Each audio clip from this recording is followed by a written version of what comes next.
Essa é uma iniciativa coletiva, um podcast feito pelo canal Podpaia, com o auxílio da professora Juliana, em conjunto com os alunos da turma 2T1, Carol Freitag, Carol Ribeiro, Dravelin Silva, João Pedro, Maristela, Maria Graciela, Matheus Zimmermann, Tainara e Andriele. Nesse podcast, nós vamos trazer contos de diversos gêneros, com uma pegada mais assombrosa, de terror e suspense. Inclusive, se inscreve aí no nosso canal para fortalecer, ative o sininho de notificações para não perder nenhuma de nossas histórias e deixe nos comentários ideias e sugestões de contos e histórias que queiram ouvir. Bom, nosso primeiro conto do podcast será do livro Noite na Taverna, de Álvares de Azevedo, que se trata de alguns homens que se reúnem para encher a cara numa taverna e nisso eles acabam contando histórias de vida, que são de certa forma insanas, eu diria. São 7 capítulos que vamos introduzir em 7 episódios do nosso podcast, em forma de audiolivro. Bom, é isso. Fiquem com essa história tenebrosa, esperamos que gostem e até mais. Uma Noite no Século, capítulo 1. Bebamos! Nenhum canto de saúde? Morrem na embriaguez da vida as cores, que importam sonhos, ilusões desfeitas, fenecem como as flores. José Bonifácio. Silêncio, moços! Acabai com essas cantilenas horríveis. Não vedes que as mulheres dormem ébrias, macilentas como defuntos? Não sentis que o sono da embriaguez pesa negro naquelas pálpebras onde a beleza sigilou os olhares da volúpia? Cala-te, Johan. Enquanto as mulheres dormem, e Arnold, o louro, cambaleia e adormece murmurando as canções de orgia de Tieck. Que música mais bela que o alarido da Sartunal? Quando as nuvens correm negras no céu como um bando de corvos errantes, e a lua desmaia como a luz de uma lâmpada sobre a álvara de uma beleza que dorme. Que melhor noite que a passada ao reflexo das taças? És um louco, Bertrand. Não é a lua que lá vai macilenta, é o relâmpago que passa e ri de escáreo as agonias do povo que morre, aos soluços que seguem as mortalhas do cólera. Cólera! O que importa? Não há por hora vida bastante nas veias do homem? Não borbulha a febre ainda as ondas do vinho? Não reluz em todo o seu fogo a lâmpada da vida na lanterna do crânio? Vinho! Vinho! Não vês que as taças estão vazias? Bebemos o vácuo como um sonâmbulo? É o fitismo na embriaguez. Espiritualista, bebe a imaterialidade da embriaguez. Vazio. Meu copo está vazio. Olá, taverneira. Não vês que as garrafas estão esgotadas? Não sabes, desgraçada, que os lábios da garrafa são como os da mulher? Só valem beijos, enquanto o fogo do vinho ou fogo do amor os borrifa de lava? O vinho acabou-se nos copos, Bertrand, mas o fumo ondula ainda nos cachimbos. Após os vapores do vinho, os vapores da fumaça. Senhores, em nome de todas as nossas reminências, de todos os nossos sonhos que mentiram, de todas as nossas esperanças que desbotaram, uma última saúde. A taverneira aí nos trouxe mais um vinho. Uma saúde! O fumo e a imagem do idealismo e o transunto de tudo quanto há mais vaporoso naquele espiritualismo que nos fala da imortalidade da alma. E pois, ao fumo das Antilhas, a imortalidade da alma. Bravo, bravo! Um urra! Tríplice lhe respondeu ao moço meio ébrio. Um conviva se ergueu entre a vozeria. contrastavam-lhe com as faces de moço, as rugas da fronte e a roxidão dos lábios convulsos. Entre os cabelos prateavam-lhe-se o reflexo das luzes do festim. Falou: calai-vos, malditos! A imortalidade da alma? Pobres doidos! E porque a alma é bela, porque não concebeis que esse ideal possa tornar-se em louco e podridão, como as faces belas da Virgem morta? Não podeis crer que ele morra? Doidos! Nunca velada levastes, porventura, uma noite à cabeceira de um cadáver? E então não duvidastes que ele não era morto, que aquele peito e aquela fronte iam palpitar de novo. Aquelas pálpebras iam abrir-se, que era apenas o ópio do sono, que emudecia aquele homem?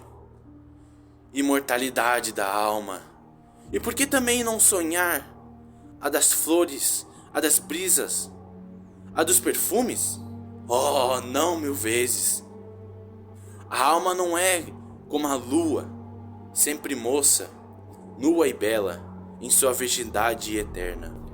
A vida não é mais que a reunião ao acaso das moléculas atraídas.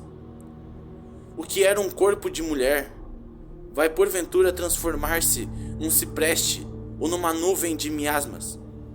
O que era um corpo de verme não alvejar-se no cálice da flor ou na fronte da criança mais loira e bela.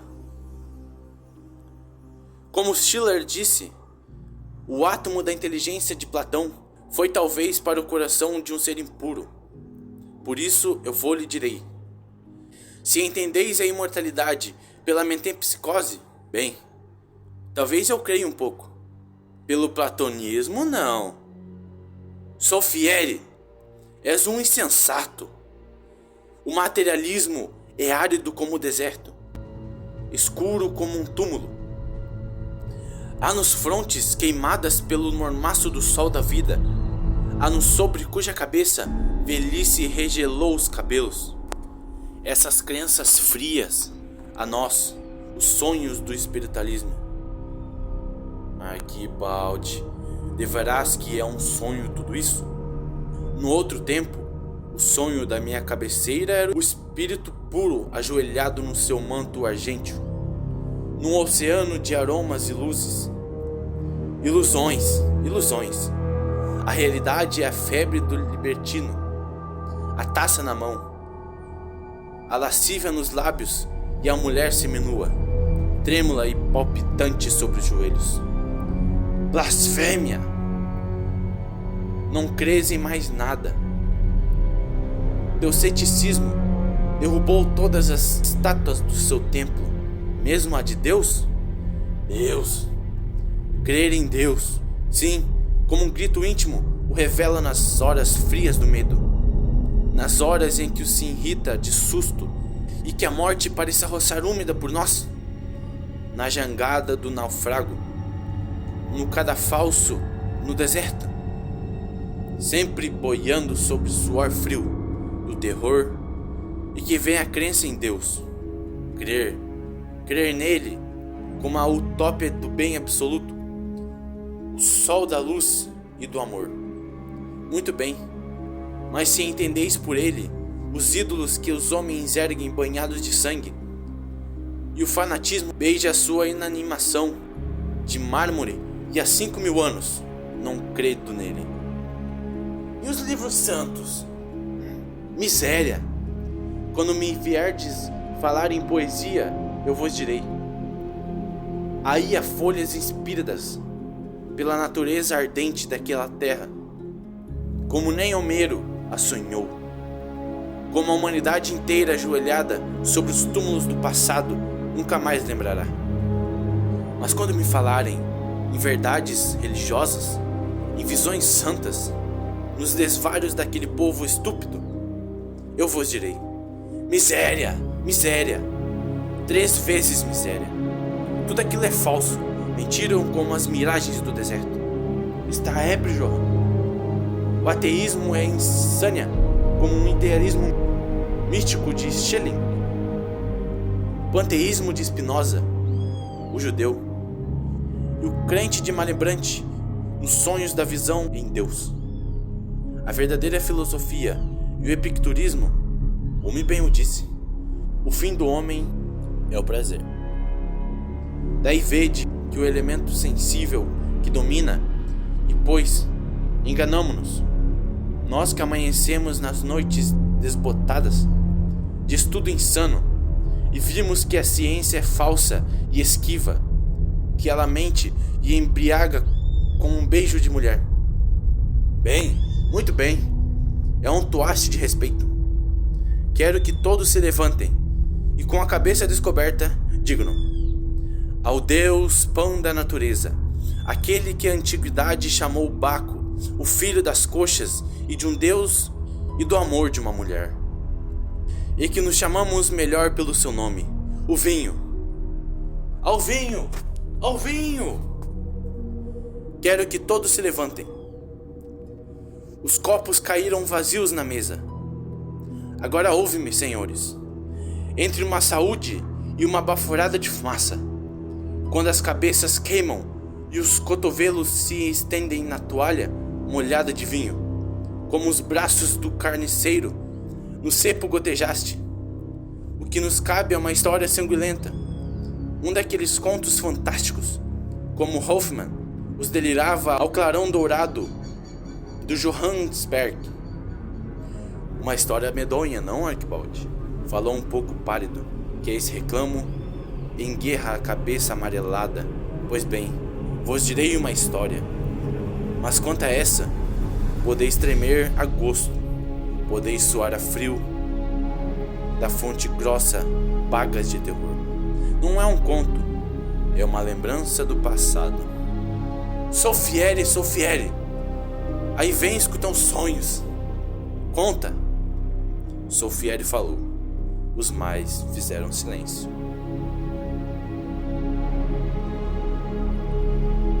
Sou fiere, capítulo 2. Sabei-los, Roma é a cidade do fanatismo e da perdição. Na alcove do sacerdote dorme ao gosto da amásia. No leito da pendura o crucifixo lívido é um requintar de gozo, blasfemo que mescla o sacrilégio, a convulsão do amor, o beijo lascivo, a embriaguez da crença. Era em Roma. Uma noite a lua ia bela, como vai ela no verão por aquele céu morno. O fresco das águas se exalava como um suspiro de leito do Tibre. A noite ia bela e passeava a sós pela ponte, e as luzes se apagaram, uma por uma, nos palácios. As ruas se faziam ermas, e a lua de sonolenta se escondia no leito de nuvens. Uma sombra de mulher apareceu numa janela solitária e escura. Era uma forma branca. A face daquela mulher era como a de uma estátua pálida. Pelas faces dela, como gotas de uma taça caída, rolavam fios de lágrimas. Eu me encostei à aresta de um palácio. A visão desapareceu no escuro da janela. E daí um canto se derramava. Não era só uma voz melodiosa. Havia naquele cantar um como um choro de frenesi, um como um gemer de insônia.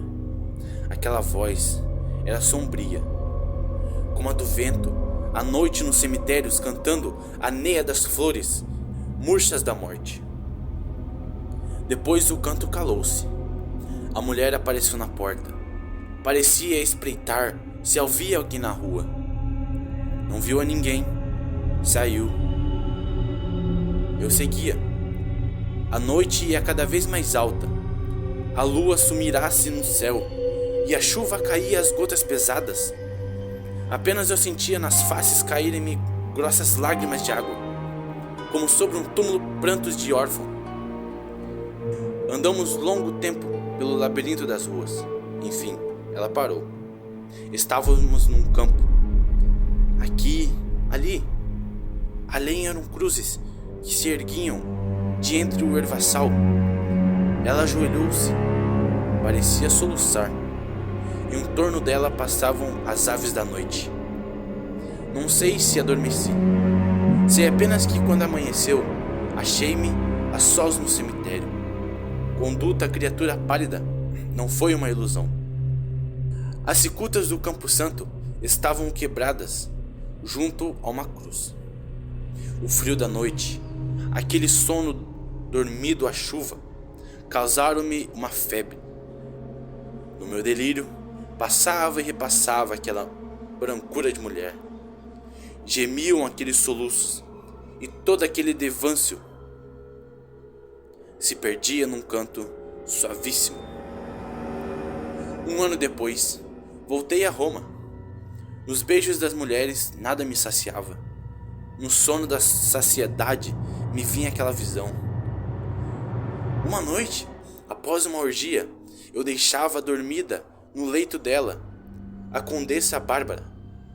Dei um último olhar àquela forma nua e adormecida, com uma febre nas faces e a lascívia nos lábios úmidos, gemendo ainda nos sonhos como na agonia vontuosa do amor. Sai. Não sei se a noite era límpida ou negra. Sei apenas que a cabeça me escaldava de embriaguez. As taças tinham ficado vazias na mesa. Nos lábios daquela criatura eu beberei até a última gota o vinho do deleite. Quando dei acordado de mim, estava num lugar escuro. As estrelas passavam seus raios brancos entre as vidraças de um templo. As luzes de 4 círios batiam no caixão entreaberto. Abriu. Era de uma moça.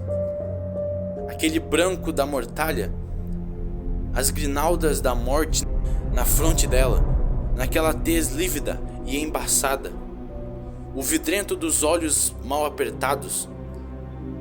Era uma defunta, e aqueles traços todos me lembravam uma ideia perdida. Era o anjo do cemitério? Cerrei as portas da igreja, que ignoro, eu achei aberta. Tomei o cadáver nos meus braços para fora do caixão. Pesava como um chumbo. Sabeis a história de Maria Stuart? Degolada e algoz, do cadáver sem cabeça e o homem sem coração. Como a conta do Brantôme? Foi uma ideia singular a que eu tive.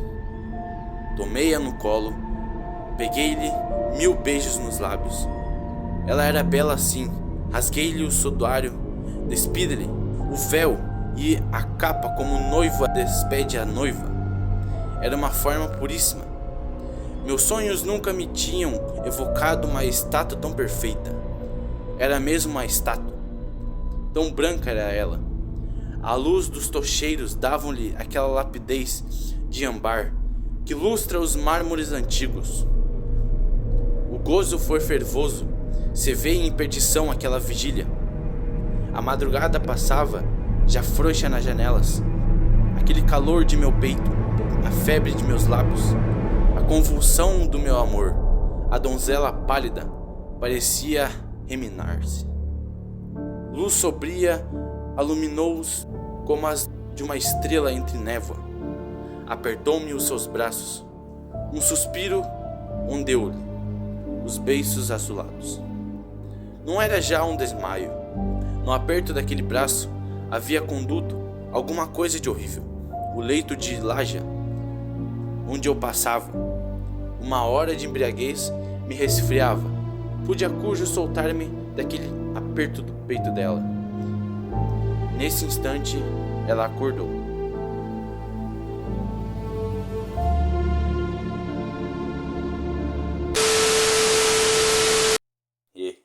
Boy.